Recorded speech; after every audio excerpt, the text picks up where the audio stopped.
right, here we go. Good afternoon. This is, I'm Riley Temple, and I am the collection growth specialist for the African American Episcopal Historical Collection at Virginia Theological Seminary. Today is September 21st, 2022, and the time is just after 3 p.m. in the afternoon. And here with me is the Reverend Preston Hannibal, and who is a dear friend and a pillar in the church with his presence, his wisdom, and his theological knowledge and spiritual presence and heft.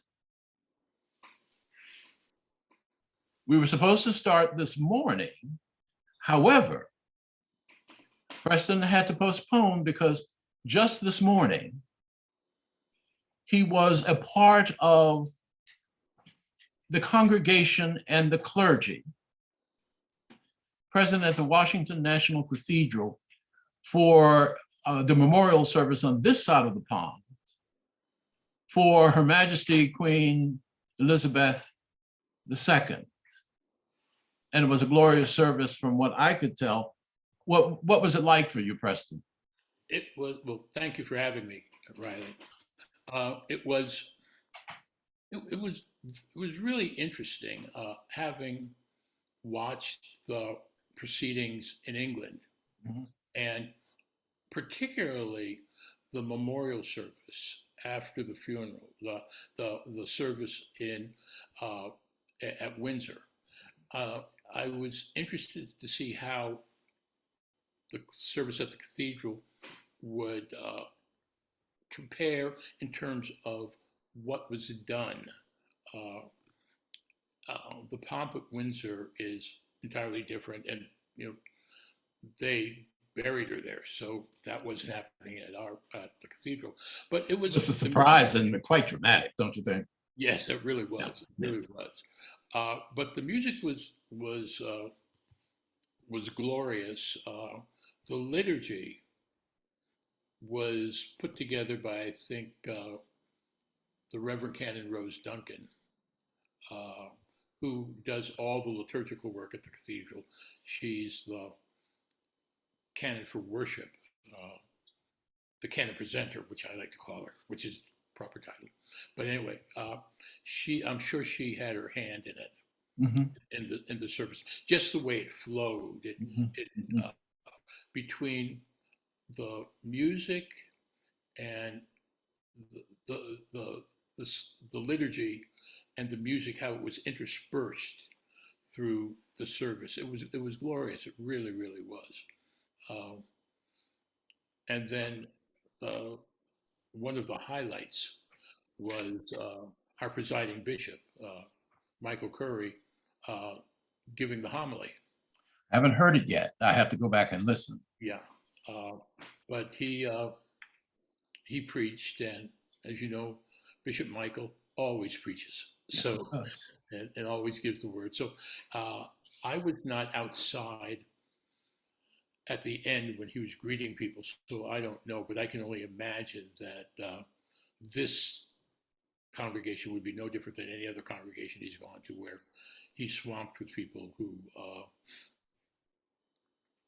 want to talk to him about the sermon, want to meet him, and things like that. But overall, it was a very, very, very good service, a very fine service, and I think heartfelt. I think the people, there were a lot of Brits there. There were a lot of folk from the embassy, mm-hmm. a lot of British military, mm-hmm. And the vice president was there. Mm-hmm. And I think they were all moved by what they heard and saw and experienced at that this morning. I know I was. Well, those of us who are part of the Anglican tradition really know how to do it properly. Yes. And well. Yes. I tell you, I had it on, but I was doing some other work, and And then I heard the song "The Souls of the Righteous," which was just before the closing prayers. Oh, was that glorious! Yeah, Oh, it's just wonderful. right. And and Bishop Marianne Edgar Buddy, the Bishop of the Diocese of Washington, really led the service, and she was supported by Randy Hollerith, the Dean of the Cathedral, and Jan Cope, the Provost of the Cathedral, who were all part of it. The readings were done by a variety of people, from the ambassador to the British ambassador to the United States to members of her staff. So it was really something. She was the principal mourner, wasn't she? Yes, yeah. That seat on the front row. So Preston, tell us, what is your title now, and your activity? Well, my title is the Reverend Canon Preston B. Hannibal. Okay. Retired. Bielefeld. Yes, I'm done. But it all that means is that I get a little bit of flexibility in my schedule, because from the day I got to this diocese in 2003, and Bishop Chain, I was on his staff, and he assigned me to be the canon at the cathedral, for diocesan canon at the cathedral. I've come and gone from there, and I supply at some parishes. I spend time at the cathedral, and I spend time at the cathedral because when I left Bishop Chain's staff, left Bishop Marianne's staff, I just took up the boxes from the office at Church House and went to my office at the cathedral, where I was the associate for pastoral care. And I did that for 4 years and then really retired. Well, that's interesting, Preston, because when I look at what you have done here in this diocese, it seems that you are the person who takes care of the flock leaders. Well, I used to. Well, you don't think you do that now? Well, I'm in touch with a lot of people. Yeah, sure. And I came to the diocese to be the canon for academic ministries, which was the chaplain's chaplain, the chaplain to the school chaplains, college chaplains. So I worked with that group a lot, and I continue to spend time with some of them. There's some new chaplains that I haven't met yet. Yeah. No, that's not true. I met a new chaplain from NCS the other day, and she wanted to have coffee. Okay. And we sat down and talked about what it was to be a chaplain, and just to get to know where she's coming from, and my door is still always open to people to talk. Okay, so and because you did transition there for a while too. Oh yeah, I did. Yes. And when I was in Bishop Marianne, I did transition ministries. People who were looking for parishes to work at in this diocese, coming from other dioceses into this diocese. Right. And also people who were in this diocese looking to move to other dioceses. So yeah, there was a lot of give and take, and talking with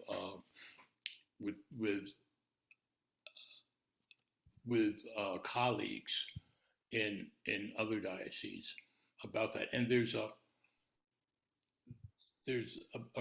a rather large conference, which is almost like a clearinghouse, basically, of transition officers who meet 2 or 3 times a year and talk about what we have open, as well as presenting people who want to go to another diocese.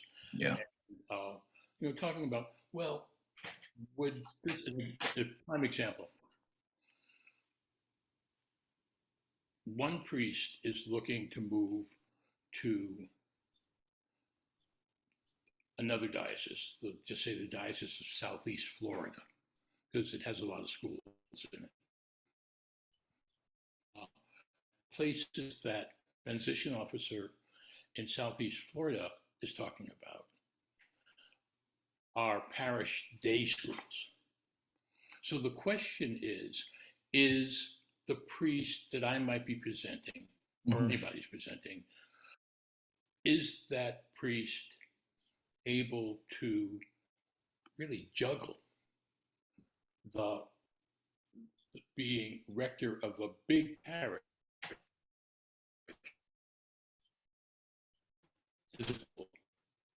and because the rector and the head of school have to work in sync in order for the school to thrive and the parish to thrive. If they're in conflict,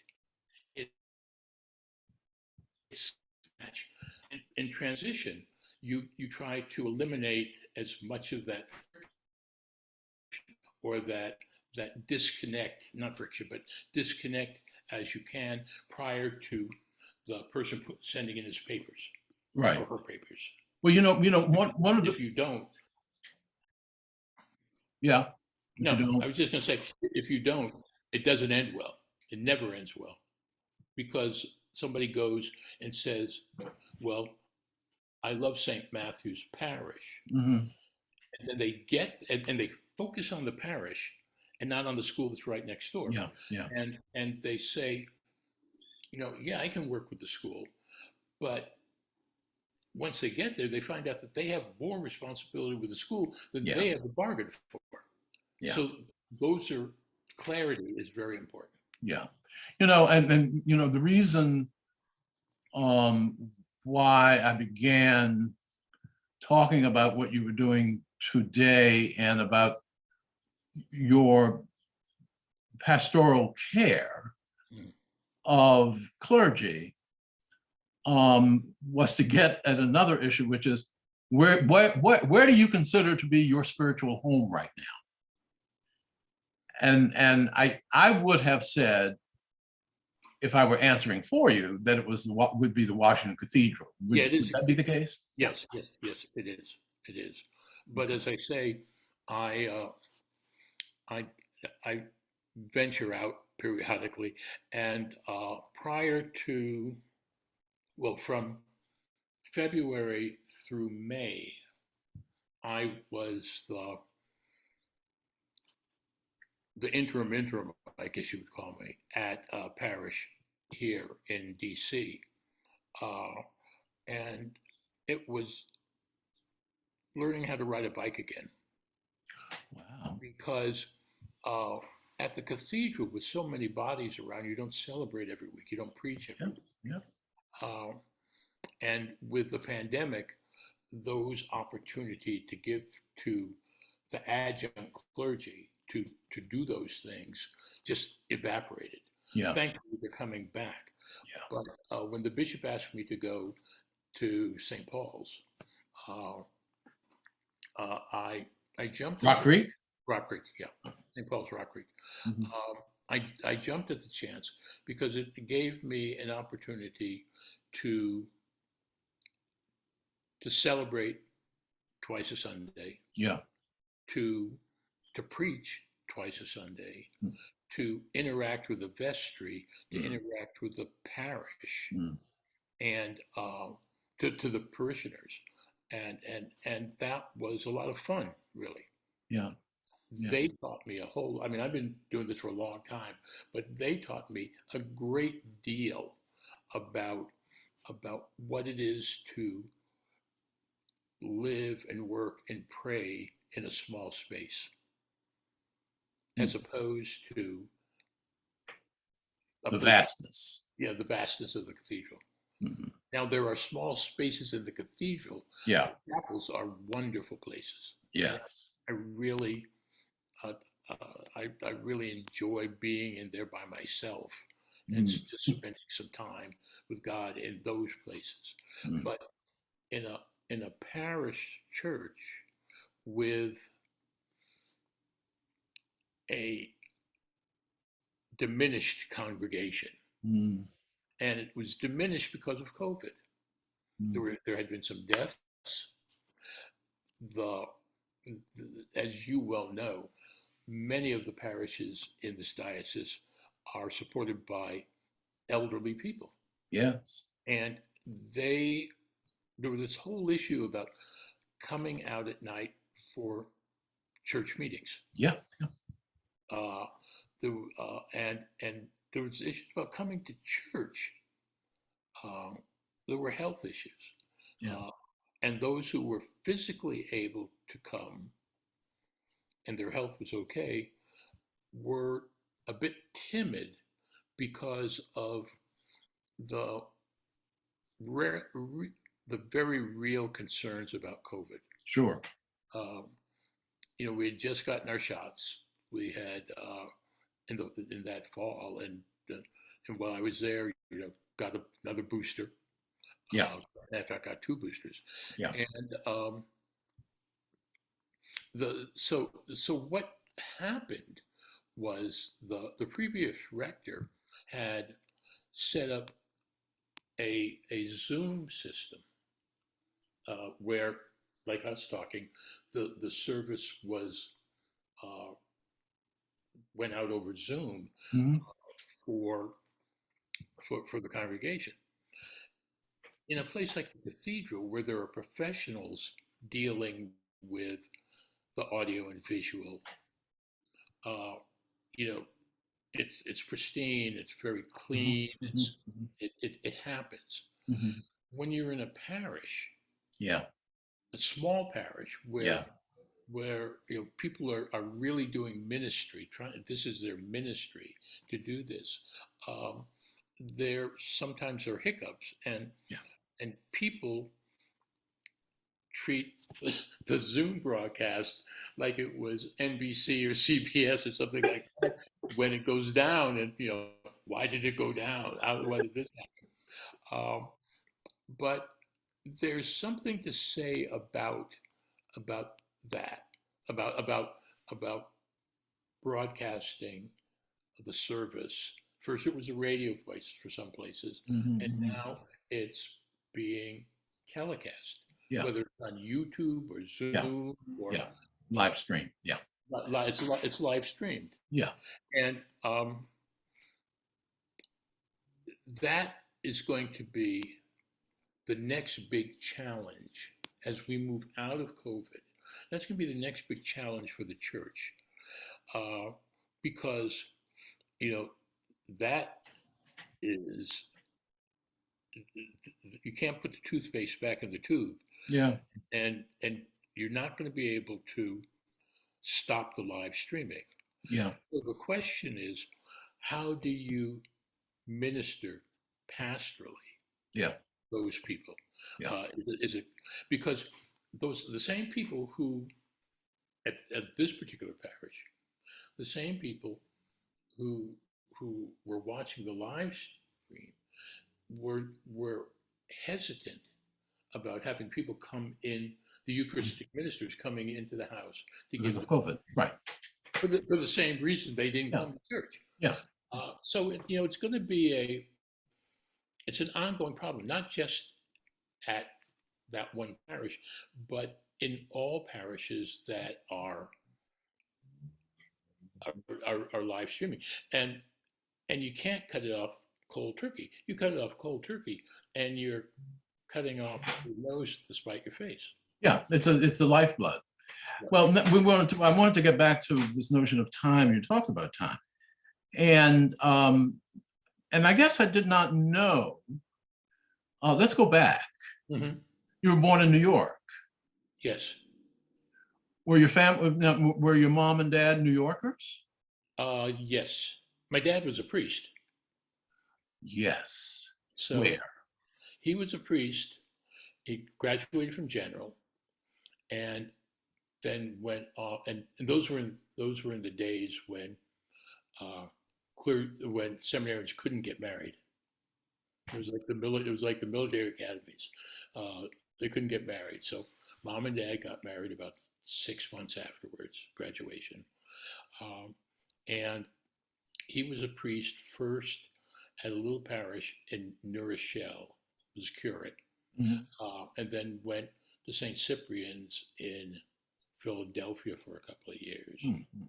Uh, and this is all history I've learned. I was too young to Mhm. know. Mhm. But then went from there, went to an historic parish, to St. Luke's Whaley Avenue in New Haven, Connecticut. I And see. he was rector there for 8 years. Yeah. St. Luke's is I think, the third oldest Black Episcopal Mhm. parish in the country. And so he was there for 8 years. So I was born in New York, lived in New York for a bit of time, Philadelphia, but I remember St. Luke's. I remember going to school in New Haven, Connecticut. I remember going to Yale football games and things Yeah. like that. Did you go to parochial schools? In in New in New Haven, went to a public school. Okay. In California, so after 8 years, uh, my dad my dad moved to California, to Los Angeles, to work for the Bishop Bloy, the bishop of the Diocese of Los Angeles, Mhm. and he was assigned to the cathedral also, um, but eventually took a parish, but still worked on the bishop's staff. Mhm. Mhm. Um, and I started out in a public school, but my parents were not pleased with the teacher I had. Mhm. Mhm. So I moved from the public school and uh, through a series of tests was Mhm. admitted to St. Paul's Cathedral Choir School, an Mhm. Episcopal choir school, the choir Mhm. school that was attached to St. Paul's Cathedral. Okay. And I went through St. Paul's and then went on to Lutheran High School and then on to college. Well, German. Now, listen. So what year were you born? 1948. 1948. And Oh, pardon? I'm old. I'm 1949, Preston. Yes, Okay. we're both old. So America was very different in those days. Yep. How integrated were those environments where you went to school? The the school in New Haven was integrated, Oh. but it was in a university community, Mhm. so there was a bit more integration there. Mhm. The choir school was very integrated. Really? Was very integrated. There were Okay. sort of 25 of us in Yeah. the school that made up the choir boys, Mhm. training choir, and then the regular the senior choristers, Mhm. and that was integrated. There I don't In the senior choristers there must have been 6 out of 12 or 14. Mm. Did you have siblings? Yeah, my brother went along to was in school with me. He's Mhm. a year behind, and my sister uh, was born in New Haven Mhm. just before we left in '57. Yeah. and 1957. And then my youngest brother, Jeffrey, was born in California. So I have two Three brothers and siblings? sisters. Yeah, three Yeah. siblings. Are they still with us? Yes, yes, yes, yes. Good. We we talk and text on a regular basis. They're all over the country. Uh, Jeff is in California. He's the only one who stayed in California. Uh-huh. Mark, and he's a psychologist at a college in California, and a college outside of L.A. And my brother Mark is an attorney who just retired himself in Albany, New York, Oh, and worked for the state government for years, most of his life. And my sister is actually an actress and does a lot of stage work and lives in upstate New York, upstate Pennsylvania, where her husband runs a theater. which one? It's the Bloomsburg Theater in Bloomsburg, PA. It's attached to the university up there. Okay. How wonderful. Big theater person. You were the only one who stayed in the church. Well, they stayed in the church. But I mean, as clergy. Yeah, I'm the only clergy person. Yes. Yeah. Yes. When did you know that you probably would become a priest like your dad? I think I'm asked that question a lot, especially the students that I used to teach at the schools I taught at. I think it probably was my senior year in high school. What happened? I grew up in the 60s. I grew up with, my parents were very active in the civil rights movement in California. And they were active with a lot of other clergy, black and white, Episcopalians, who were very active and put their lives on the line. And so that was important to me. The fact that they did this because of a theological perspective. Yes. Because they saw men and women of faith before them do it, and before them going all the way back to the prophets. That they loved humanity, they loved God, and they put that into action. Faith in action, love in action. And I wanted to do that. And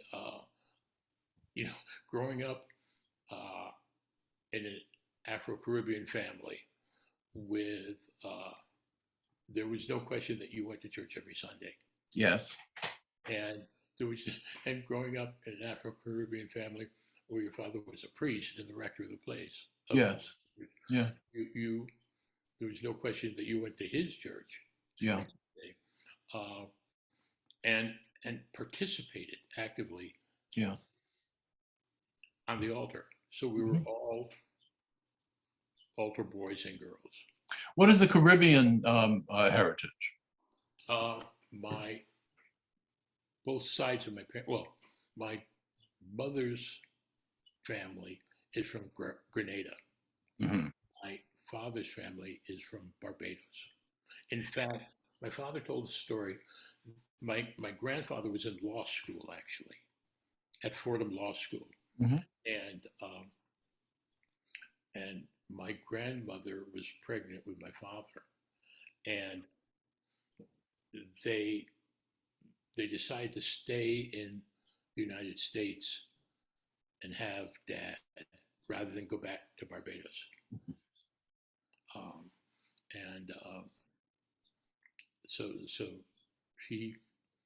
But he was very close to Barbados and the Bayesian community, as my parents were. My dad grew up in an extended family with a lot of cousins and Mhm. whose parents had come over from Barbados and Grenada. Um, uh, Cousins and not only my grandfather's siblings, but also cousins who had gone to other islands. So that was all part of the upbringing, and it was, God, education, family Yes. was very important, and it just rubbed off. I've always had this theory that if you take Afro-Caribbean families and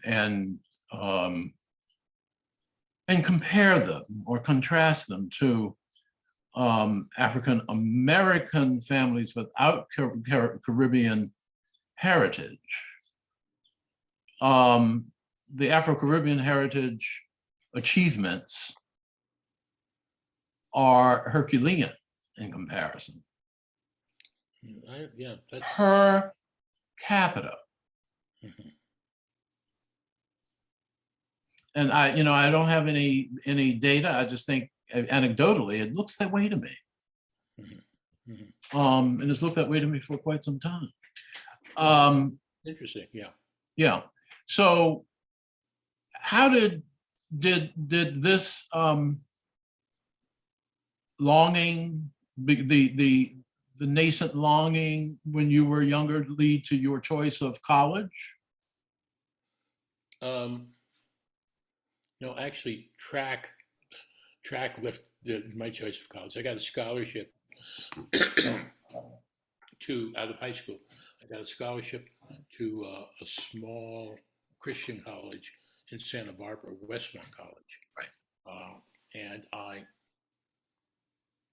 ran track there. But because it was very interesting. It was small evangelical college, and they had a certain they had a code, and you had to sign this code before you were admitted. And my father, in no uncertain terms, said he's not going to sign that code because it goes against the theological precepts of the Episcopal Church and my theological precepts. And it was it. Thankfully, that code has been abolished at the school. It's more of a liberal arts place, but that gave me a freedom to sort of study and do. So while I was at Westmont, I went down to church every Sunday in Montecito at All Saints Montecito, Mhm. and and that was actually the church that sponsored me when I went off to seminary. Did you go right to seminary from college Yes. to Bexley Hall? No. Uh, I went to Ridley Hall at Cambridge in England Before Bexley. before Bexley, I see. and was there, and I almost, to be honest, I almost stayed to finish my uh, my bachelor's in theology, which would have been an MDiv, basically. Well, what was her name?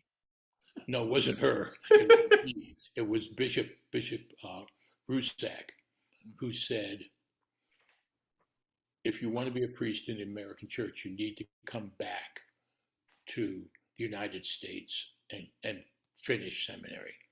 And it was really tough, really, really tough, because the quality of the education I got was in England was really, really something. And the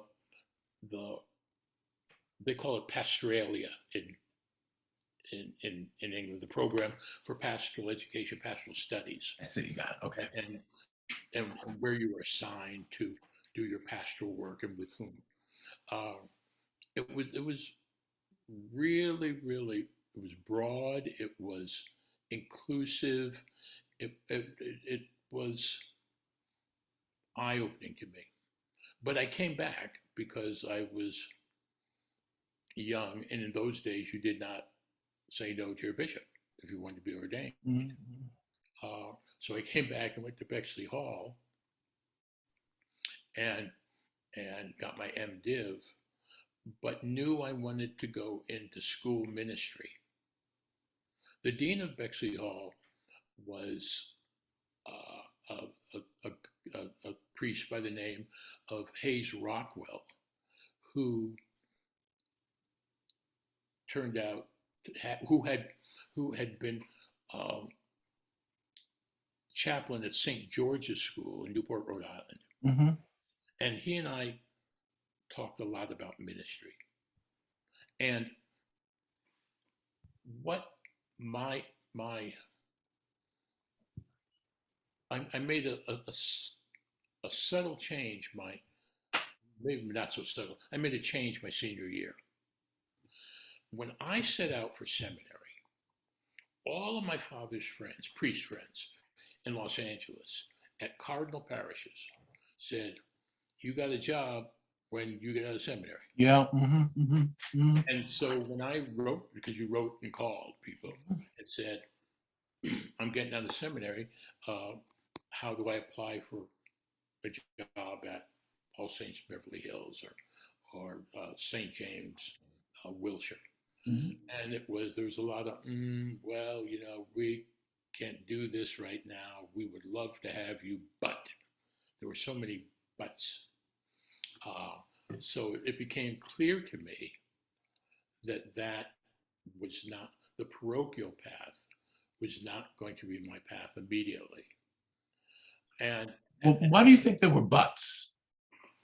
because I think that there is an inherent, some of it was true, some of it they didn't have the money for it. Okay. But some of it wasn't true because there were other classmates of mine, other classmates in terms of ordination classes. Yeah. Guys who were at General or guys who were at VTS, who got jobs in LA. They all went back to LA. Yeah. I Yeah. was the only one who didn't. Right. And I didn't go back because it wasn't a job. Yeah. Now I had scored high on my GOEs. Mm-hmm. I did everything right. Mm-hmm. But there was the reality of me being a young Black seminarian looking for a job Yes. was not, I'm sorry to say, was not in the cards. Well, now, so this was what, maybe 73, 74? This was 74. 74. Yeah. Well, 73, 74. Yeah. Yeah. Yeah. Yeah. And so I talked with Hayes about that. And he said, he asked me, well, what would you want to do? Do you still want to go into a parish someplace? And I said, I think so. He said, have you ever considered school ministry? And I hadn't, but the more I thought about it, I went back to my choir school days. Yes. When my dad had been the religion teacher at the choir school. And I saw the fun on his face, the joy of teaching young minds, the joy of interacting with kids. So I told Hayes that. And he said, well, let me make a couple of calls. So he called St. George's, and I went to St. George's this was the spring of 74, just before I was graduating from seminary. Mm-hmm. Went to St. George's for an interview, and I had a great interview. At the end of the interview, the head of school said, we're really looking for a more experienced chaplain. You're single. We have this school. It's interesting. schools hire individuals on their merit, Yes, but also on the space they have to put them in. I see. And the chaplain's manse at St. George was this old, big old Gothic house that had been built, you know, Mhm, last century, like 2 centuries ago now. mhm. And he said, well, we have like a four-bedroom, a four-bedroom house, five-bedroom house, and we can't move around. It's also like a chessboard to do housing in these schools. Yeah, So uh, he said, we just can't figure out where to put you. Uh, but so between needing somebody who's more experienced, because I was just fresh out of seminary, yeah. but he said, let me make a phone call. So he called the headmaster of the rector of St. Paul's School in Concord, New Hampshire. And he said, well, Bill Oates wants to see you. Can you go back? Can you go up to New Hampshire the next weekend? And they'll pay for everything. So don't worry about it. So I went up the next weekend, and at the airport, I was they told me what time to try to get in at a certain time. So I got in like 3 o'clock in the afternoon to Logan Airport, and the the the driver that they sent for me, didn't send for me, sent it for the other guy, but the driver that was going to take me back up to school said, we have to pick up one of the trustees. So they picked up the trustee. It was John Walker. Of course. That was my next question. It was John Walker. Okay. And we Did you know him? No. Okay. My father did, but I didn't. Yeah, yeah. So we had a great talk on the way up, and he went his way to trustees meetings, and I went my way to the interviews. And the senior chaplain, school minister at that time they called him, the dean of chapel at St. Paul's, was a priest by the name of Ted Yardley. And he looked at me. He said, "Hannibal, are you any relationship to Bell Hannibal?" I said, "Yeah, he's my dad."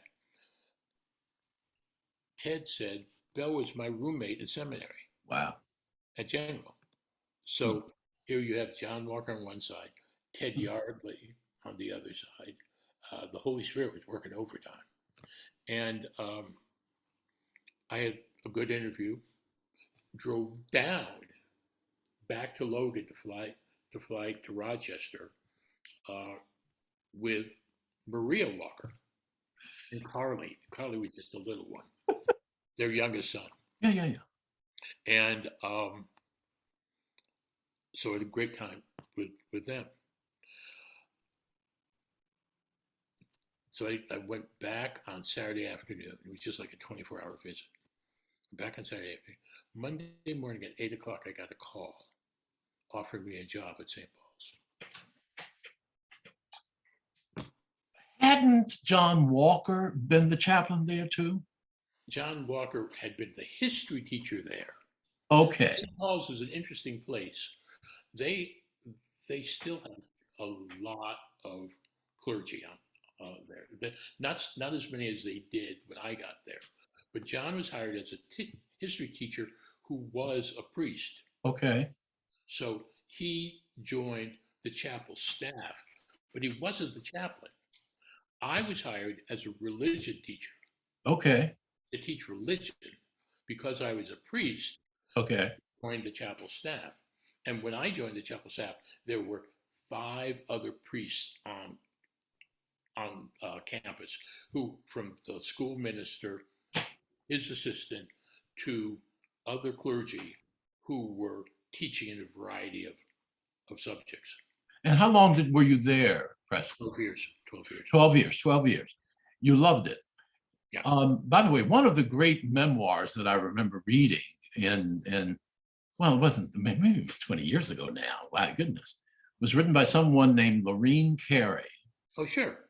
Black Ice. Yeah. It's great. Wonderful, wonderful book.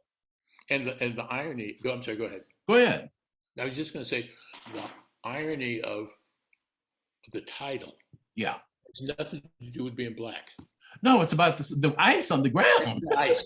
The ice. It's about the ice that this pristine, clear ice where you can see down through it. Yeah. It's no, and Lorene is married to a priest. Is she? Yeah. And they're in Philadelphia now. Is she still writing? Yeah. Yes, she is. Fabulous. But she teaches at UPenn, University of Pennsylvania. She's a wonderful writer. Yeah, yeah. And I'm sure she's gotten even better. So you were there, and well, before I want to go on with the rest of your career, and I know you got to go, but we haven't quite finished. Yeah, no, that's fine. Okay, all right. So, did you ever have any crises of faith? Significant, when I'm talking about crises, and when you begin to ask fundamental questions and perhaps bordering or even playing with doubt. Oh, yes, of course. Okay. Paul Anything you Tillich, want to share? Paul Tillich says doubt is an element of faith. It is indeed. So yeah, and I think that every clergy person, maybe every Christian, maybe every Muslim, every Sikh, every Jew, any person of faith has questions. Has the first time I ever had a question about the theological question where I was doubted, I asked my father when I was about 12 or 13, do we do things for people because it's a good thing we do, a good thing to do, or we do them because we want to make points with God? That's how I would say it now. And my father said probably both, if we're honest, probably both.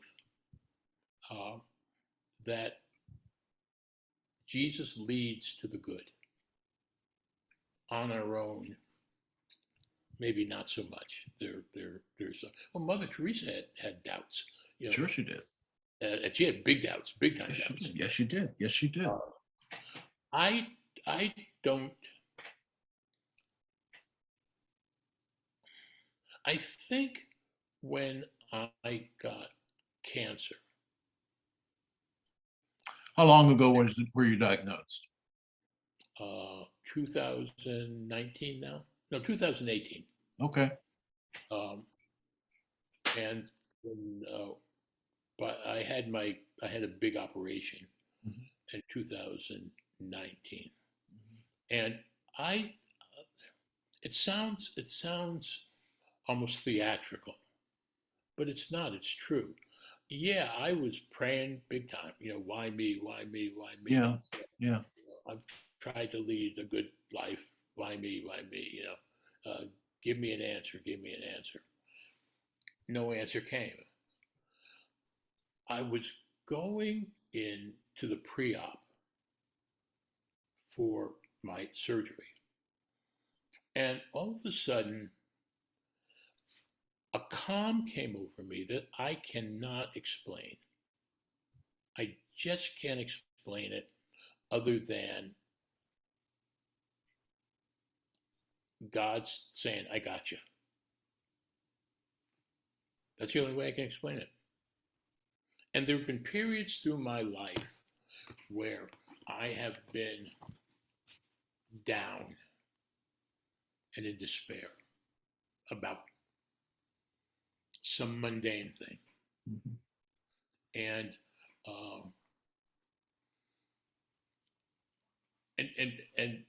it's, thank the Lord, it's always worked out.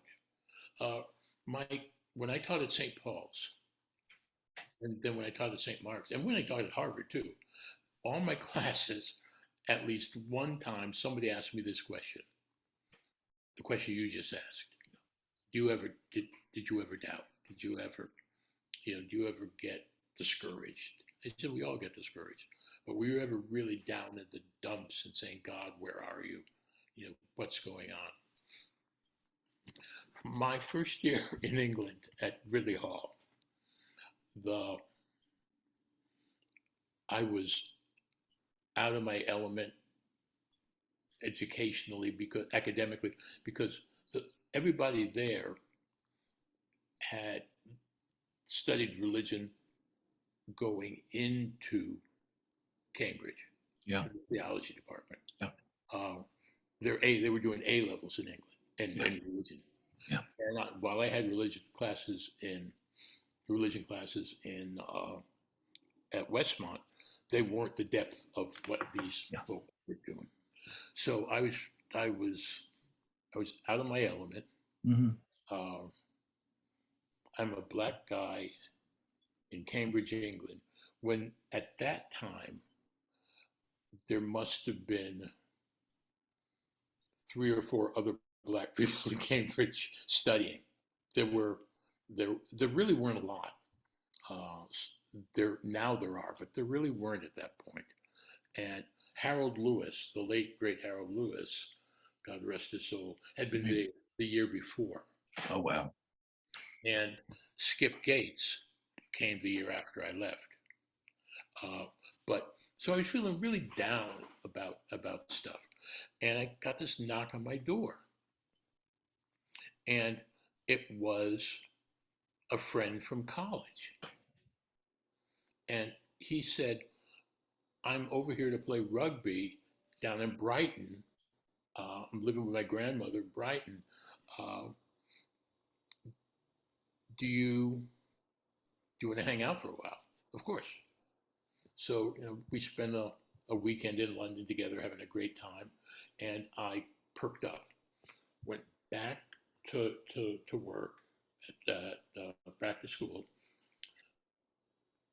started interacting with the British students on a more regular basis, not staying to myself, not staying in, but still feeling down. So this was probably October, beginning of November. 71. 71, yes. Okay. Got another knock on the door.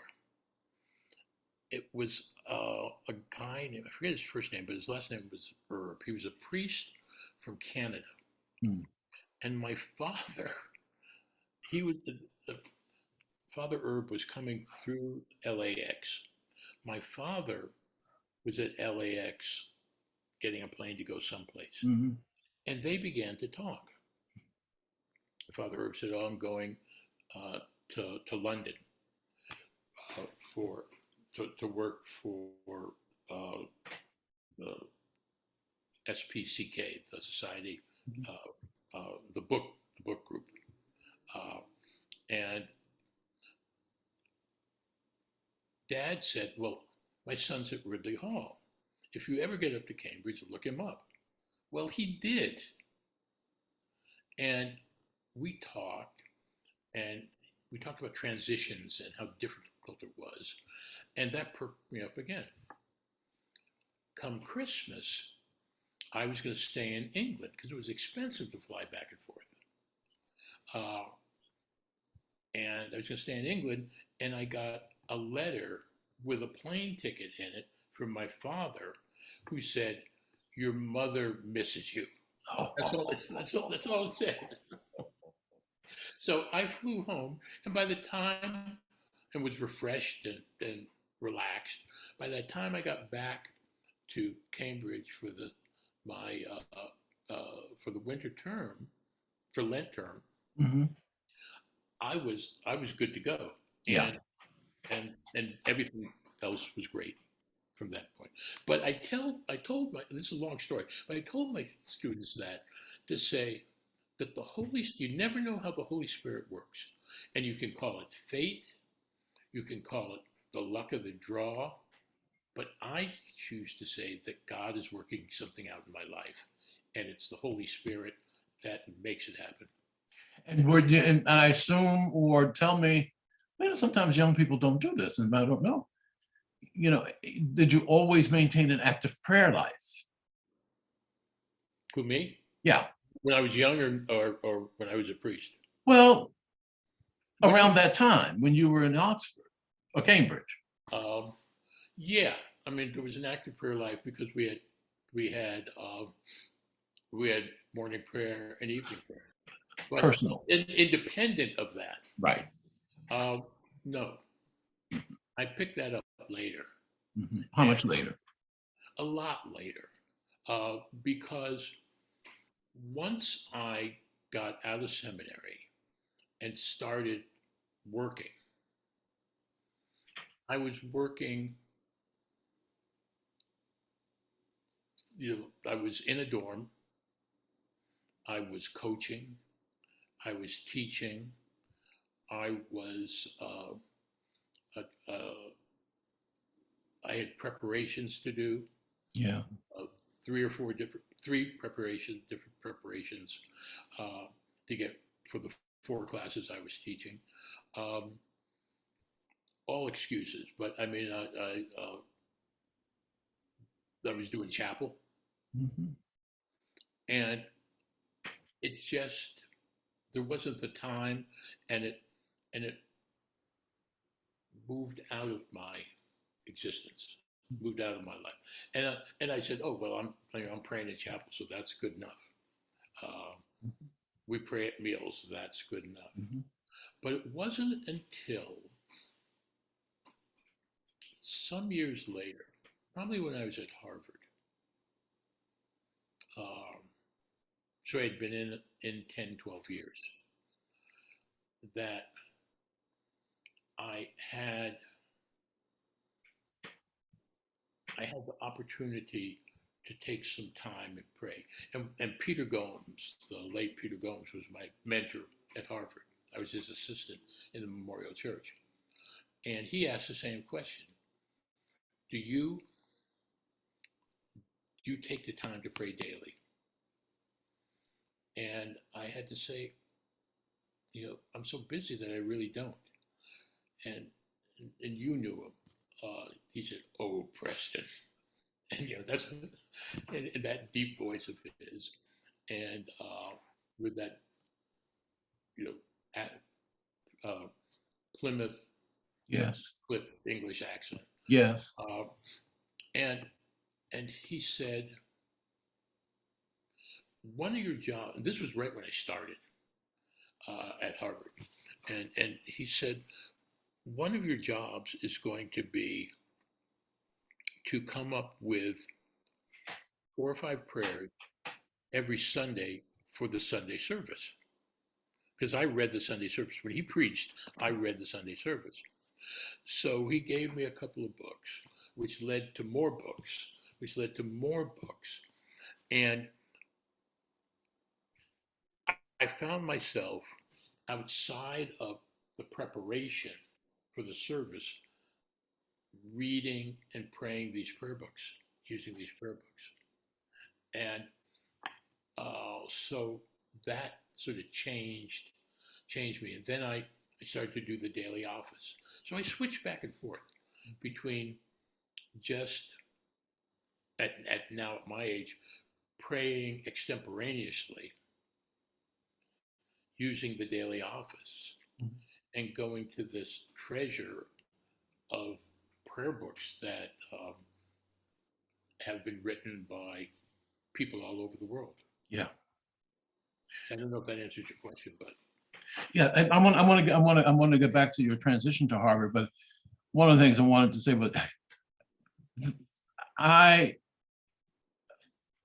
was enthralled by the language of the 1662 prayer book at the services for yes.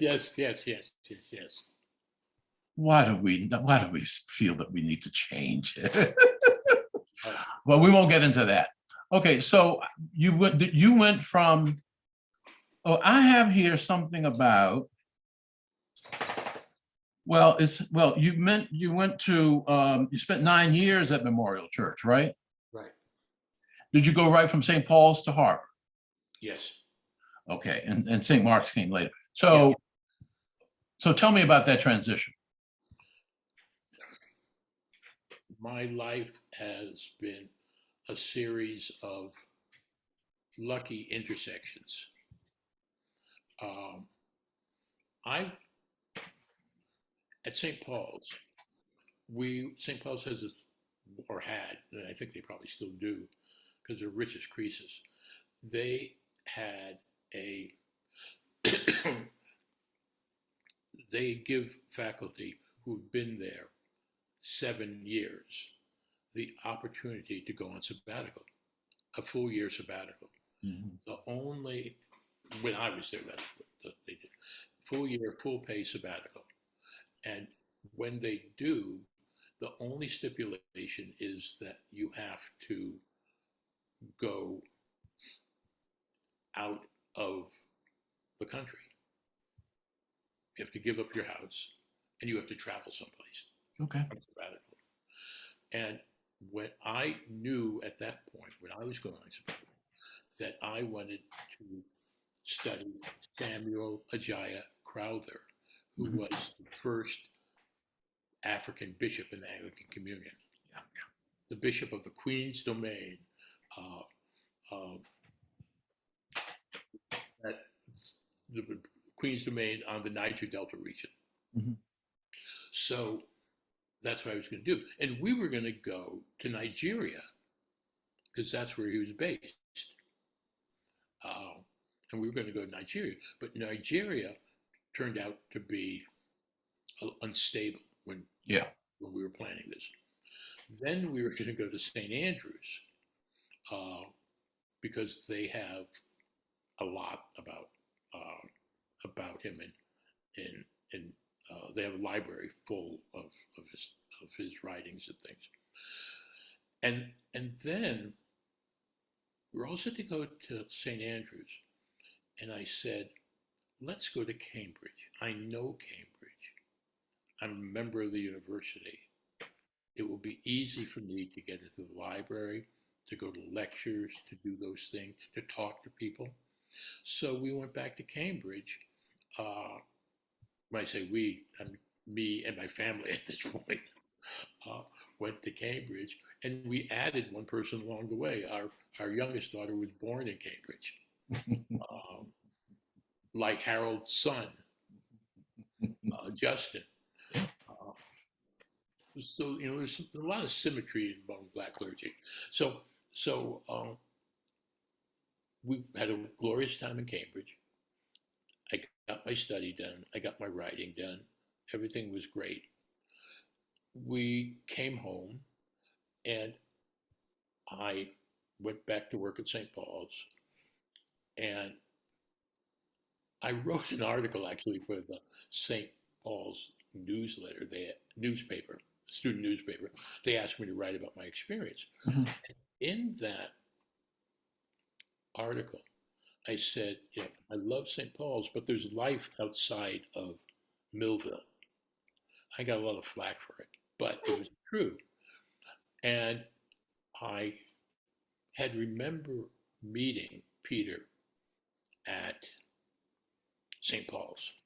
So I called him and went and asked if we could have lunch with the intent of just picking his brain Mhm. about college chaplaincy. I was a high school chaplain. The next logical move Mhm. Mhm. was college. Mhm. So I was picking his brain, and he said, well, what would you do if, say, you were here? How would you minister to the group, to the kids, to the students? And I told him, and he said, well, I'm going to have a job open in a year. Do you think you would like it? I said, of course I would like it. And he said, okay. And he wrote me a letter to confirm it. So this was in the summer of '85. So by the summer of '86, we had left Harvard and we left St. Paul's and moved down to Harvard, where I became his assistant. And one of the funniest things was the first Sunday I showed up at Harvard. That first Sunday, I helped him do a service. He had this grin on his face, and Sandy, my wife, will tell you the same story. He had this grin on my face that I didn't know why. They just thought he was happy to get back. So we walk out from the sacristy door to the, up onto the platform. Mm-hmm. And I sit down, and Sandy said she heard an audible gasp. And Peter had this even wider grin on his face. He had shown them my resume and my credentials, but he hadn't told them I was black. And they couldn't pick it up from the things on, like my early resumes. I had Union of Black Episcopalians and Organization of OBES, Organization of Black Episcopal Seminarians. They hadn't picked it up.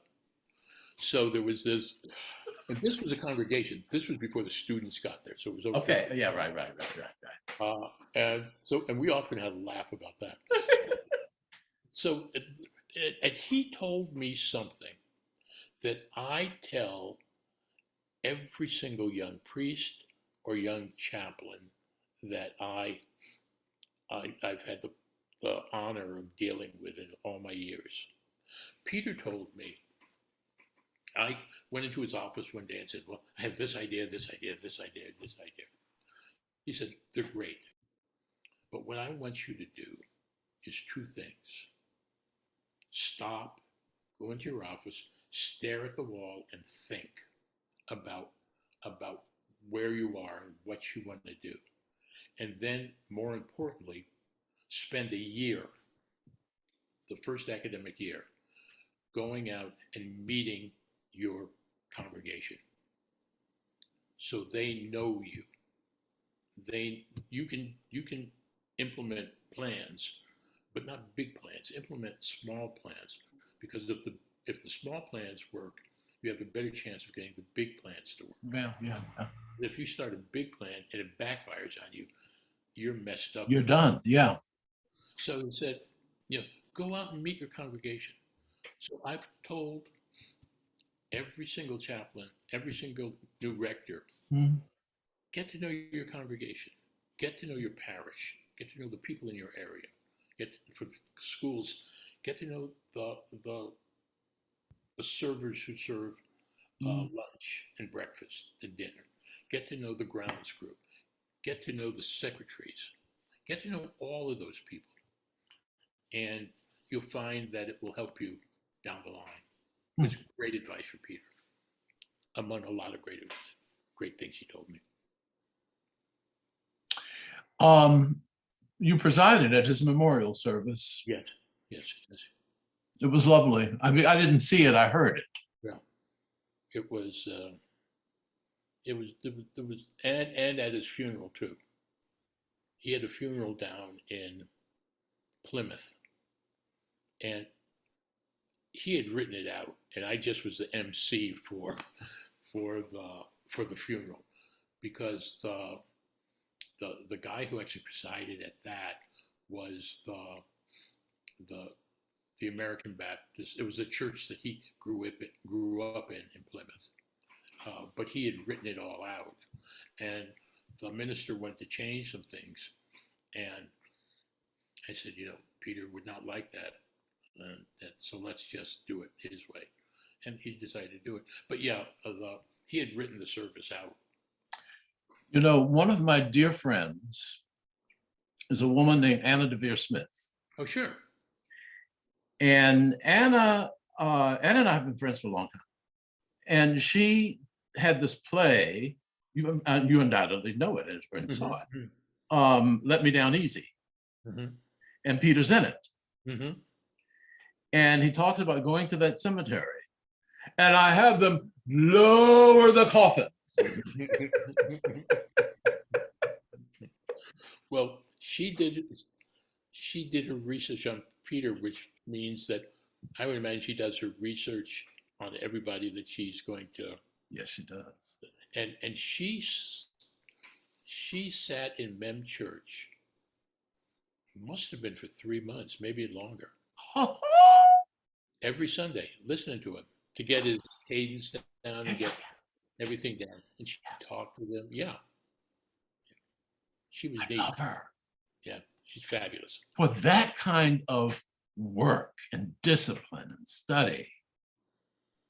Oh. And the wide variety of artistic talent she has is just incredible. Absolutely. Yeah. Absolutely. So when did you come to Washington? Well, I left Harvard. I left Mem Church in 1995 All right. and moved to St. Paul's School. Okay. And I moved to St. Paul's School because they had hired me as a consultant to find a new chaplain. And then they asked, and in those discussions, they said, well, what does a good school chaplain do? First thing I said, a good school chaplain has an assistant because they can't do it all by themselves. And you need, and not everybody might like you, so they need somebody else to talk to. So I, like with Peter, I laid out the program. And the head of school said, following his advice. I'm sorry? Following Peter's advice. Yes. Yeah. The head of school said, would you be interested in this job? And in fact, he said, I know you won't be, but I'm going to ask you anyway. Would you be interested in this job? And I said, yeah, I would be, for a couple of reasons. I love teaching, and I didn't get a chance to do a lot of teaching at Harvard. I love working with high school students. That's right in my wheelhouse, from the things that I learned at St. Paul's. And I knew that I would be Peter's perpetual assistant because he wasn't going anyplace. And it made sense, and I was ready to run my own shop at that point. Yeah. So I went to St. Mark's for 8 years, and for some of that time, I was the long-term supply at St. Augustine and St. Martin in Roxbury, which was a great because we didn't have any Sunday morning services, so I could go in there. Oh, right, of course, yeah. And now, so I was there for 8 years. You know, I know I teach sometimes now, and I can understand why an addiction is developed. Yes, it really is quite rewarding, I have to say. So at some point you got to Washington. Yeah, I got to Washington because John Chain he and I were in a clergy group called the 20 Club, and we would meet in the Diocese of Massachusetts. We would meet, and every month one of us would read a paper, and the other 19 people in the club would critique it over lunch.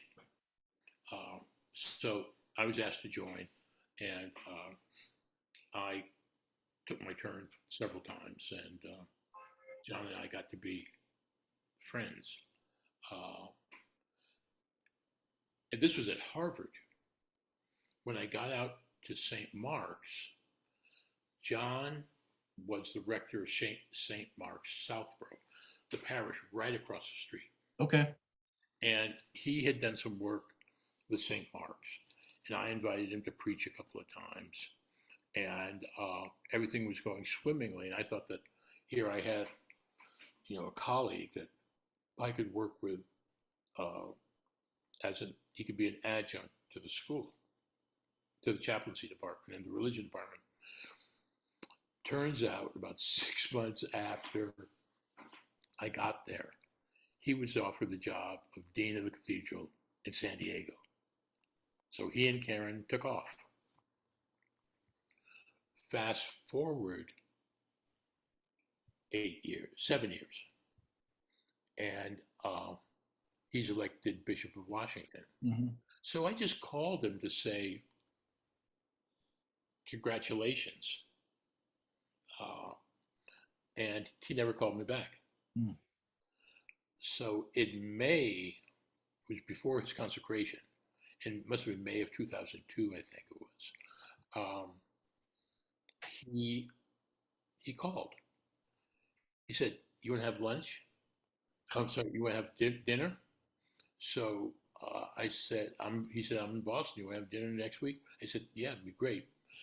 Went to dinner, and with him was Paul Cooney, the canon to the ordinary, Yeah. and John. Mm. And they had come up to do two things: to pitch the job of assistant bishop to Barbara, and to ask me to come down and join his staff. Wow. And I said, I would love to do it, because it was working with schools. Yeah. So I would love to do it, but I've signed a contract with St. Paul's. He said, "Well, that's no problem. We'll wait a year." So just like Peter, they waited a year. Yeah.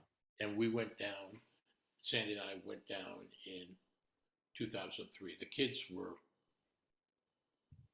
one was out of college, one was in college, Mm-hmm. was just graduating, and one was on her way into college. So Perfect time. Yeah. So let's talk about Sandy for a second. When did you meet? We met in New Haven this is where it gets not fuzzy, but we have two different versions of the story. We were at a party. It was a party that was thrown by her. I guess she knows a real story. The short of it is, I say it was a party thrown by seminarians. Okay. At Yale Div. Okay. She says no, it was a party thrown by her friend, one of her best friends, where there were Yale Div students there. So it's semantics. Mm. But we met, and things clicked. And I was back up in New Hampshire the next day, and actually on my way up, I was visiting a friend of mine from LA who was at Yale Medical School. So he went to the party with me, and he met not his wife, but somebody he dated for a long time, and I met my wife.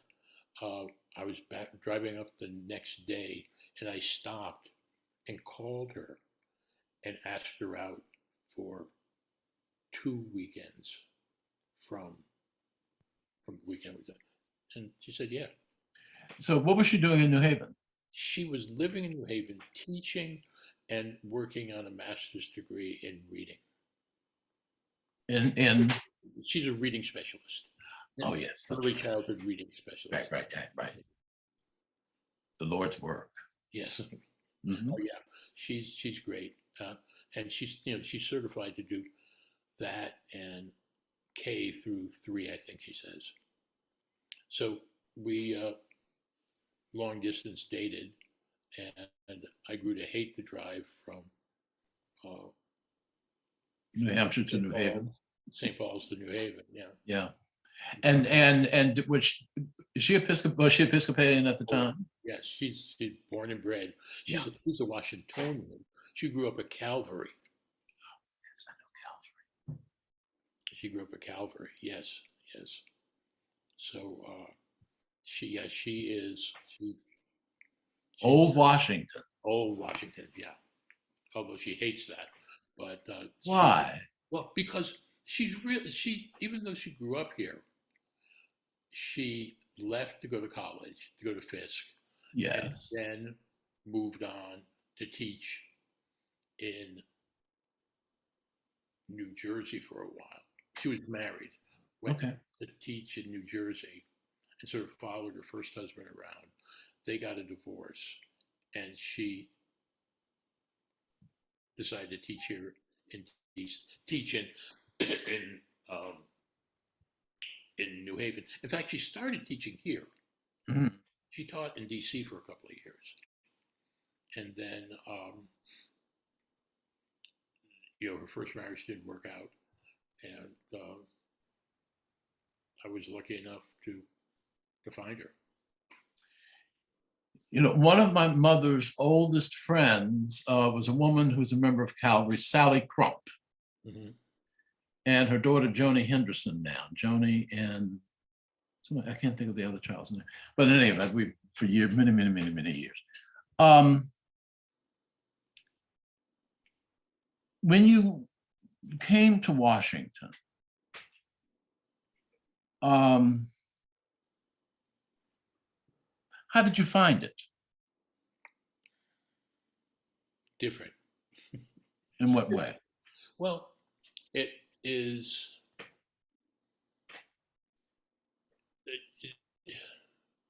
It's a town that purports to be integrated in a lot of ways, but it's segmented. Black folk live here, white folk live here. There are a smattering of white folk who live in the black area. There are a smattering of black folk who live in the white area. The park separates a lot, and then the river separates a lot. The Anacostia River separates a lot, and those things make for natural boundaries that are sometimes hard to cross over. Now, it's not, the neighborhoods are by no means segregated, but the community itself is sort of hard to break into. I was talking to somebody about this last week. Especially the old black community in Washington. You have to be here 25, 30 years before people even notice you. Yeah, it's true. And that is that's not good. Mm-hmm. It's because it inhibits a lot of interaction, fruitful interaction that could be. And It's very Southern in that way. yes, in fact, Sandy says Washington is a Southern city. It is. Yeah, it's a Southern city. No question about it. Yeah. And reminds me of Richmond in that way. Oh, interesting. Yeah, people who go, I've had a friend who, Harvard, Yale combination law, undergraduate law degree. And he went to Richmond and he said to hang out at a shingle, and people said, well, who are your people? How long have you been here? Right? Yep. Yeah. Sandy was, we were here, maybe the second year we were here.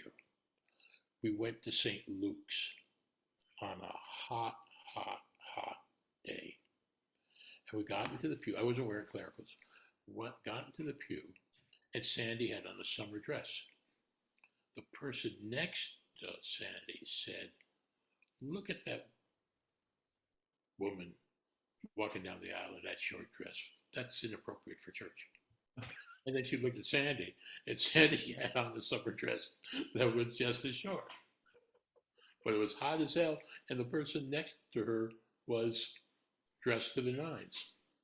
So it's attitude, it's custom, it's what you're used to doing. I was at St. Luke's for over almost 2 years before anybody really spoke to me. It's true.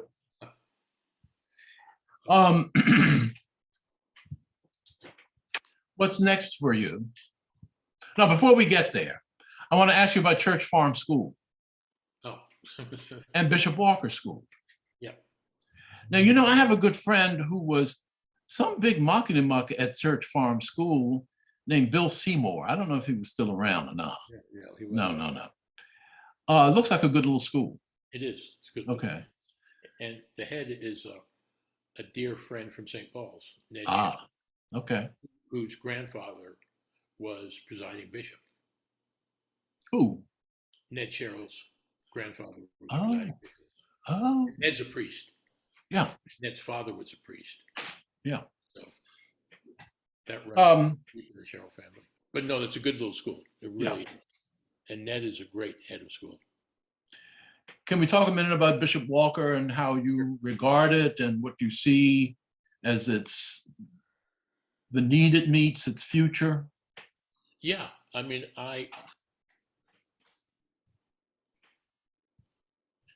the idea of a school in DC had been around. A school on the other side of the river had been in people's minds for a long time. John Walker wanted an Episcopal school over there, but he wanted, his vision was for a high school that mirrored St. Albans and NCS. It would be co-ed. And they even had the diocese had a feasibility study after he died to see if it could be accomplished. It was the study was done by was commissioned by Jane Holmes when she was pro tem, and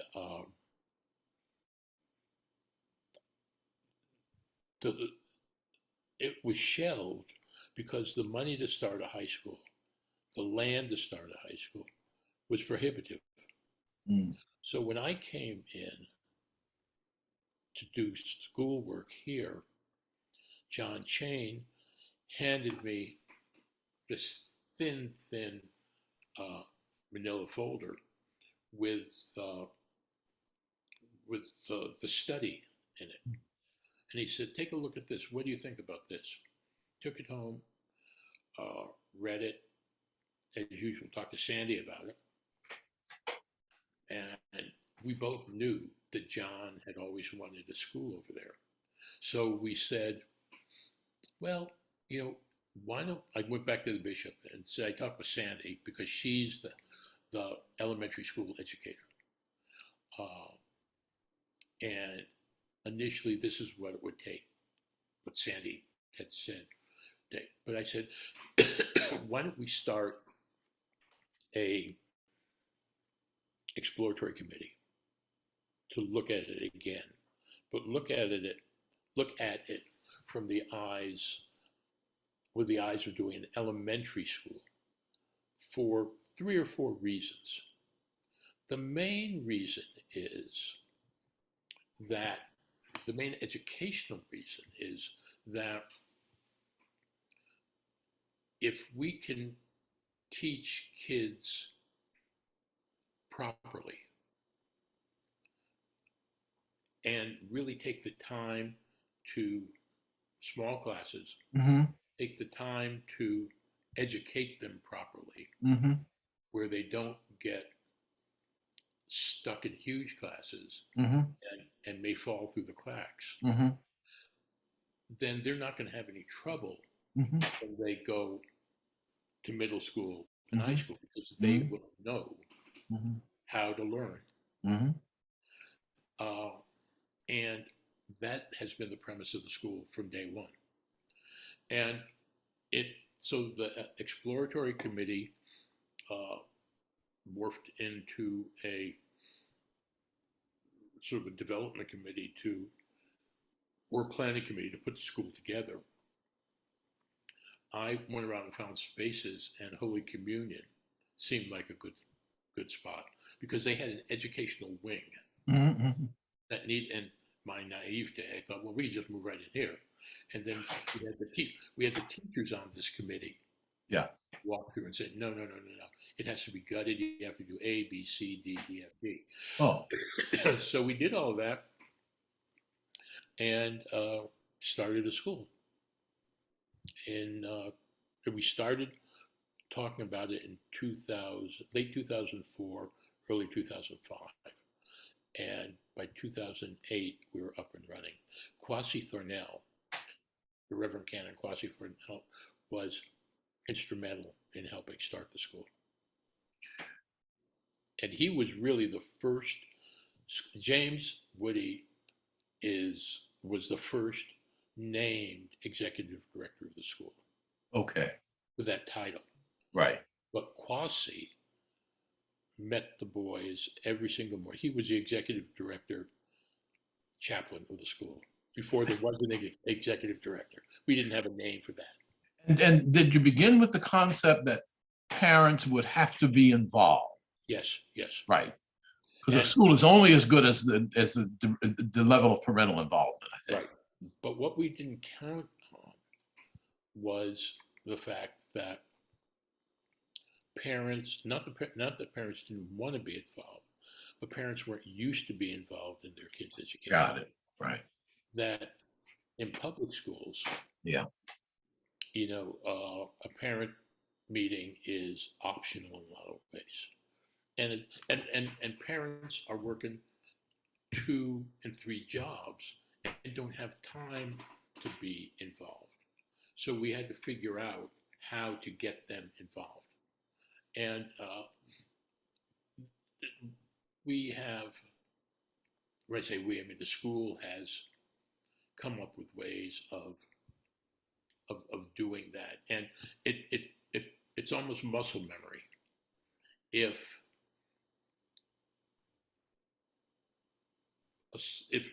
I'm bringing my son to kindergarten, Mm-hmm. but I heard about the school from a friend of mine who has a son in 2nd grade, Mm-hmm. the second grade family will tell the kindergarten family, well, this is what's expected of the parent. This is what is required to help your child. It's not a babysitting service, and your child's going to have homework, and you need to be able to help. Now, there's some poignant stories about kids taking, especially in the first years, not so much now, but in the first years, a couple of kids took home books to their parents. Mm-hmm. Parents couldn't read. Oh, and the kid was too shy to say anything. So it was the school found out and made arrangements, and actually helped that parent learn how to support their child. To learn how to read? Yes. Yes.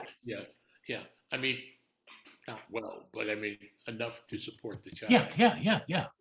That's a long time ago. So, and we've had a lot of turnover because parents have to go where the jobs are. Of course. Parents go where their families are. So they'll go move to Rochester, New York, or to Raleigh, North Carolina. Yeah. So we've lost kids. We've kept the cadre. This year we have 84 students, K-5. So I think that's a good number. I mean, if we were up to 100, I think we'd be in good shape. Are you still getting them to 5 so that they can transition to some other place of similar quality? Yeah, we have, there's actually a department in the school now that helps with that, Oh, that that tracks the kids, that will helps with their outplacement, okay. and then moves along, moves the, not only helps with their outplacement, but tracks them once they get to the school, and, Okay. and interacts with them Okay, good. on a regular basis. Um, and that's very helpful. There's a parents association. The parents association sits on the board, Yeah. so he or she has direct access to what's going on in the Yeah. school. Um, but we're we're committed to serve boys so far in an underserved community. Uh, and one of the things, the reason we say boys is that right across the street from us at the Ark where we are, Mhm. there's the Washington Middle School for Girls, which is Yeah. a Catholic organization that does the same thing. Yeah. Okay. Uh, so yeah, so we're doing that, and we have a great head of the school. Um, there is there's a lot of work to be done. Yeah. The pandemic was devastating for everybody, Yeah. but they're out of that. Again, the Holy Spirit works in amazing ways. There were two friends in school who uh, were in a situation where one of the boys could learn online with no problem. The other boy was in a household that didn't not allow is not the right word, didn't enable him to, because there was a lot going on. Not a supportive environment. Well, by no fault of the parents, it was just that they were in a smaller environment. I see. I see. If you live in a a two bedroom or one bedroom apartment Yeah. with a bunch of people, you just can't Yeah. study. Yeah. So the friend who had the space invited the friend who didn't have the space to come and live with him. Oh, wow. And the parents worked it out. So these two boys lived together and studied together. It's stuff like that that makes a school special. You know, some years ago, and I won't tell you his name, but he was a member of with me at St. John's Lafayette Square, and he's gone now. But he was on the board at Bishop Walker, I know who you're talking about.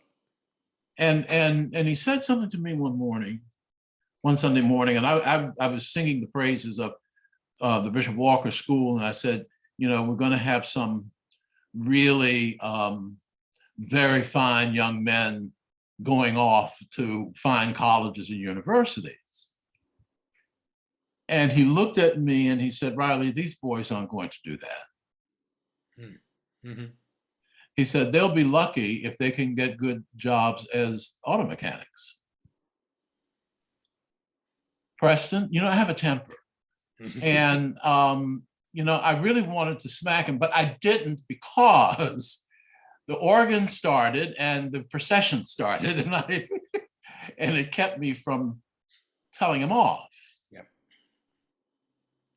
Well, he would have been so wrong. Of course. And remember when Ketanji Brown Jackson told the story of how her guidance counselor told her that Harvard wasn't for her. Right. Well, you'll be happy to know that our first class, the kindergartners, the pre-K kids actually, are Okay, make me feel old. Go ahead. yeah, graduated this year, and the Brian Williams, the the person who runs outplacement and keeps track of all the kids, got 5 of them together. One of the students had moved to Pittsburgh and came, and it was wonderful to see them. Now, and the other students, I think there were 8 in their class of our first graduates. Okay.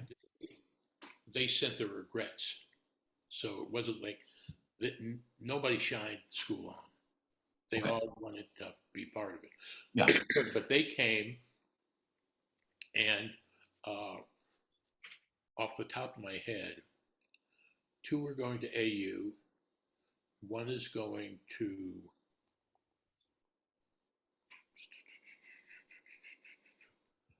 one's going to Morehouse. The Jordan. There were a lot of Jordans in that class. Yeah. So Jordan, who's going to Morehouse, compiled, and he went to Ballou. He went to Ballou High School. Okay.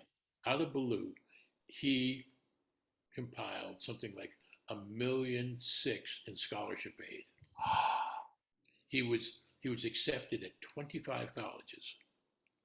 He turned down, from what I'm hearing, he turned down Stanford, Harvard, Princeton to go to Morehouse, where he is a Thurgood, where he is a Howard Thurman scholar.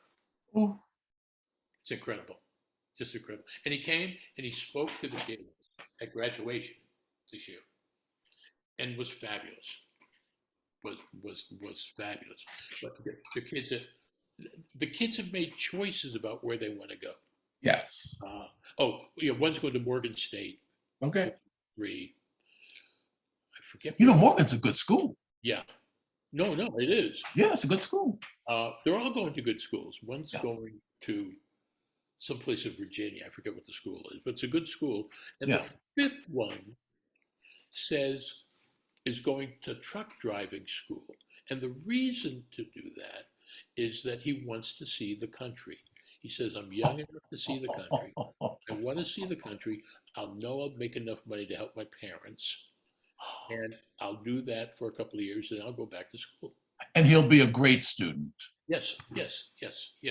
And he'll be a great student. So they've done a great job.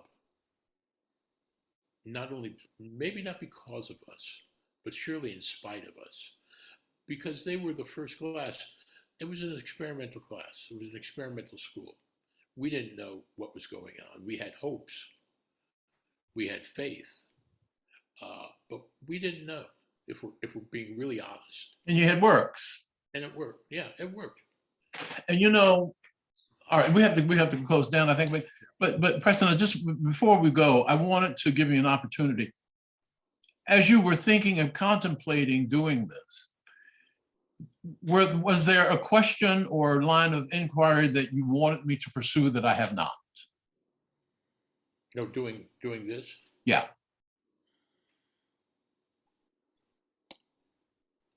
The only one that I think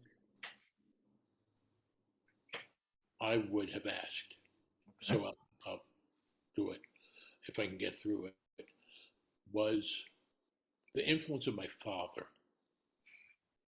as a priest. Okay. My father is a black man, but my father is a priest, Mm-hmm. a black priest. And he did a lot of amazing things in his life. And he would have been he was an amazing leader in the Diocese of Los Angeles. In fact, the UBE chapter in Los Angeles is named after him.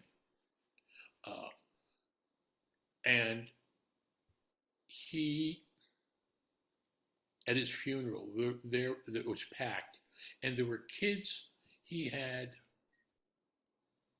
didn't even know he influenced when he was the dean of Camp Stevens, the Diocese of Los Angeles camp. Kids, I say now, kids who were now, in their 30s and 40s and have kids of their own, who heard that he had passed and we're at the cathedral in Los Angeles, at St. John's. So it was packed. When was that? I'm sorry? When did he pass? In 2004, Mhm. January 2004. Was he over 90? No, he was 87. Okay. And he had, luckily, and by the grace of God, he and my mom were able to come to my installation and seating at the cathedral, which was amazing. Because it was an amazing service, but the fact that they were there made it even more so. But Was he proud of you? Did he tell you that? Oh yes, all the time. Oh, yes. All the time. I said, "Don't be. I'm not finished yet. You may not be." But one of the things that I think haunts all Black clergy, and I would go from Michael down to the newest ordained clergy person, because I don't think seminarians quite get it yet. Mhm.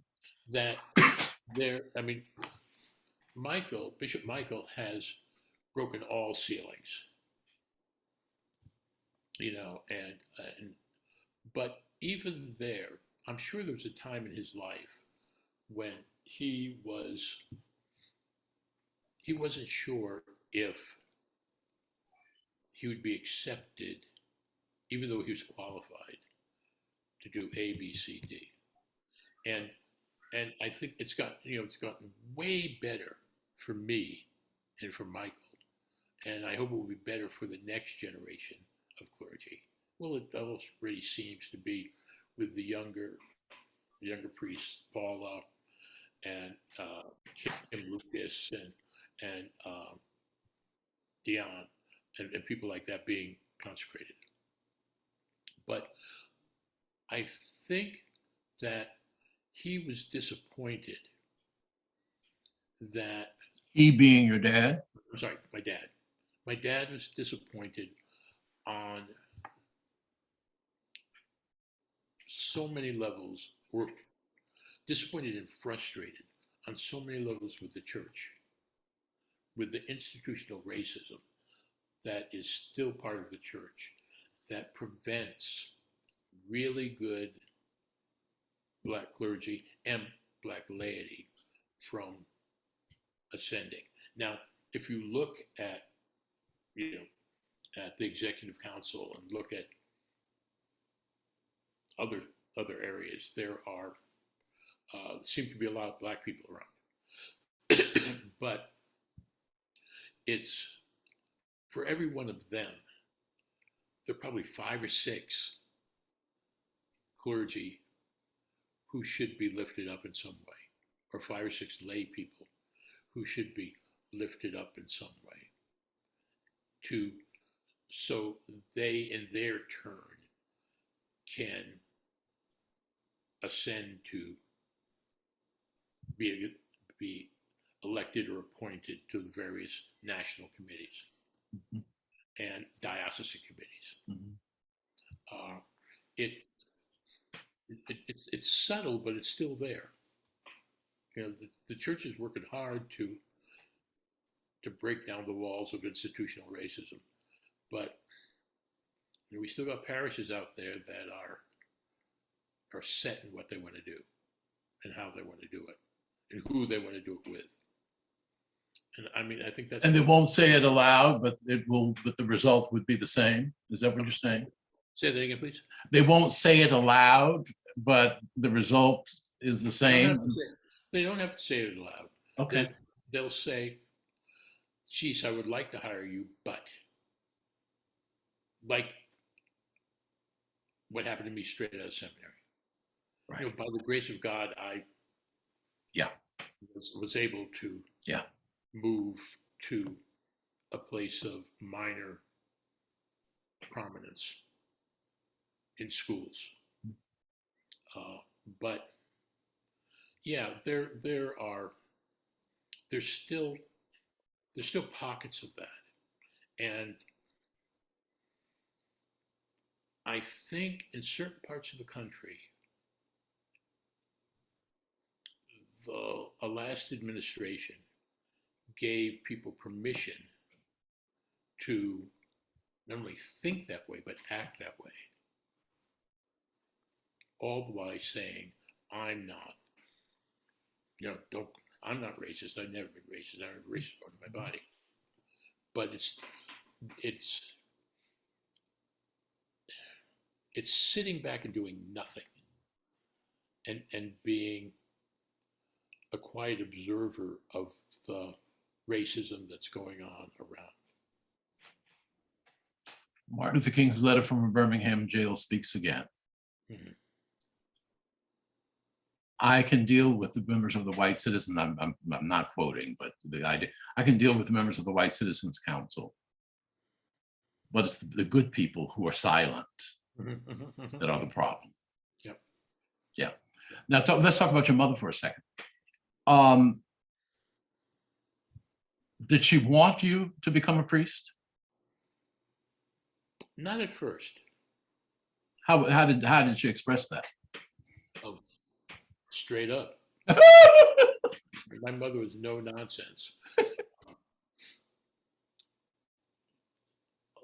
She graduated from NYU, went to Harlem Nursing School, and was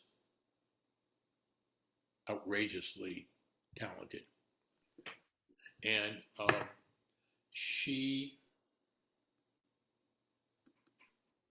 oops, I need to get my plug and plug in. Can you wait a second? Yeah. Yeah, because I want to talk about my mother. Good.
Okay, I'm sorry, I'm back. That's all right.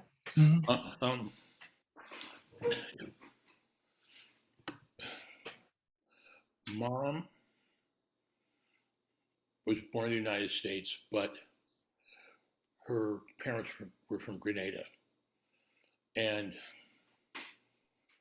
I think the bluntness of her father rubbed off on her because she was incredibly loving, but no nonsense. She would, she could tell that we were not accurate in our accounts of what was going on in no time. But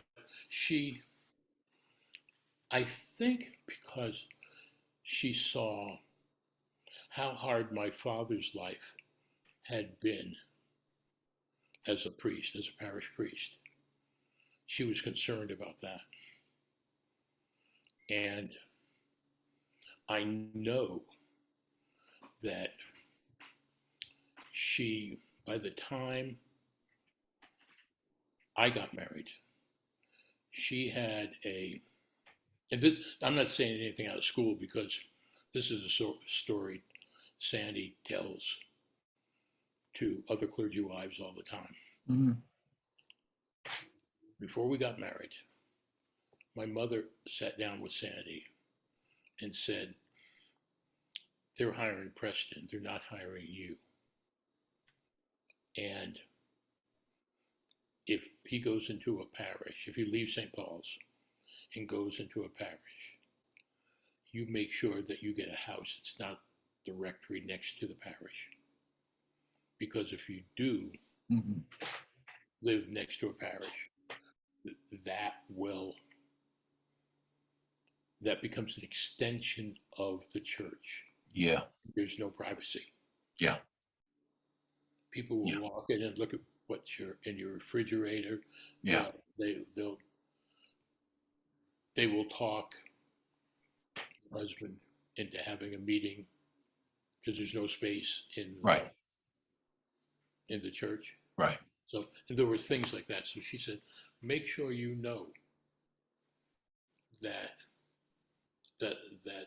this might happen, and that they're hiring him and not you, Mhm. which was good advice for Sandy. It's great advice. Yeah, but mom was great. She she taught us so much about not only about life, but about the arts. We got to travel. It was and she taught us right from wrong. She really, really did. Not that my father didn't, Yeah. but, Yeah. Yeah. but they were a real team. And, Did she predecease him? I'm sorry? Did she predecease him, or did he predecease her? No.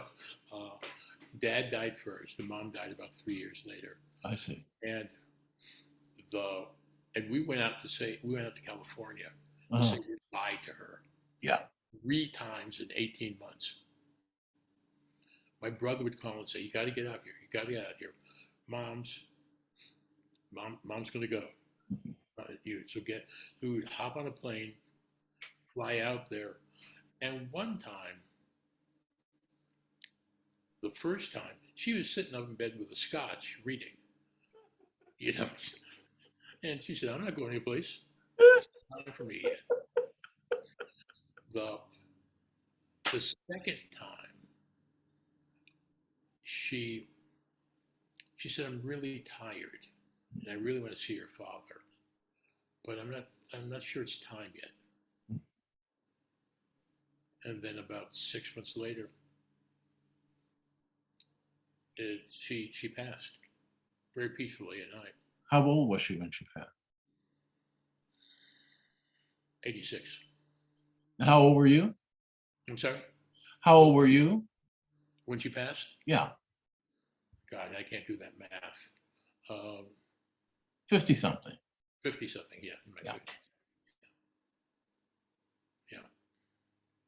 So. Doesn't make it easy. Doesn't make it easy. It doesn't. It doesn't. And it doesn't make it easy if people pass quickly or if they linger. And I'm not sure one is as bad as the other as far as I'm concerned. And it always seems too soon, Preston. Oh gosh, no, please, yes. Always. Way too soon. Wait, are your parents?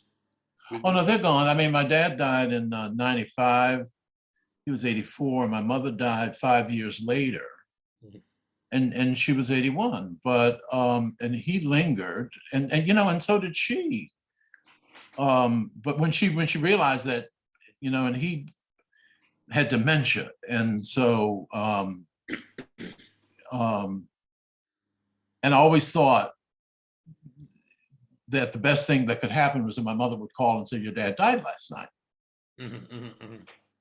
But I was shocked at how profound the loss it was. Oh gosh, yes. Yeah, it just shocked me. I said, "Oh." No, it really is. And